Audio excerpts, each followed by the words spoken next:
Agartala Assam rifles 21 সেক্টরের পক্ষ থেকে এক মহতি রক্তদান শিবিরের আয়োজন করা হয়েছিল। এদিনের এই রক্তদান শিবিরে আসাম রাইফেল জওয়ান ও তাদের পরিবারের পাশাপাশি সাধারণ মানুষ সহ অন্যান্যরা উপস্থিত ছিলেন।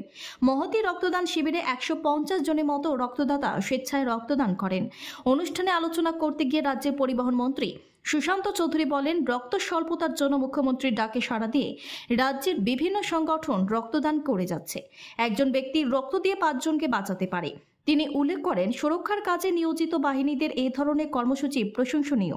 পাশাপাশি আসাম রাইফেলসের এই ধরনের উদ্যোগের জন্য অভিনন্দন জানান মন্ত্রী সুশান্ত চৌধুরী। तो लैब से उनको ये बोल दिया जाएगा फोन करके ओवर टेलीफोन कि आपने ब्लड दिया था, आपके ब्लड में ये हमें मिला है, आप थोड़ा डॉक्टर से बात कर लीजिए।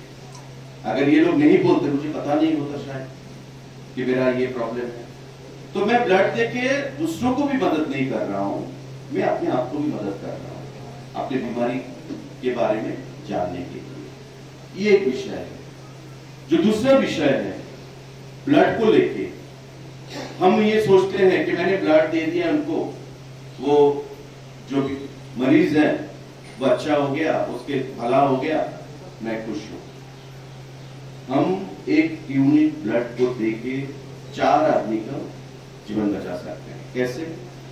डायरेक्ट ब्लड दे सकते हैं, प्लाज्मा होता है ब्लड से, आपको पता होगा प्लाज्मा थेरेपी, कोविड के टाइम पे प्लाज्मा थेरेपी का बहुत ही आप सुने थे शायद। प्लाज्मा थेरेपी कर सकते हैं ब्लड के द्वारा। आरबीसी जिसके शरीर में कम है, रेड ब्लड सेल, आरबीसी हम दे सकते हैं। जिसके शरीर में डब्ल्यूबीसी कम है, व्हाइट ब्लड सेल, हम व्हाइट ब्लड सेल दे सकते हैं। हम प्लेटलेट दे सकते हैं। 1 यूनिट ब्लड इक्वल टू 5 आदमी का जीवन बचा सकते हैं। प्लेटलेट भी हम दे सकते हैं।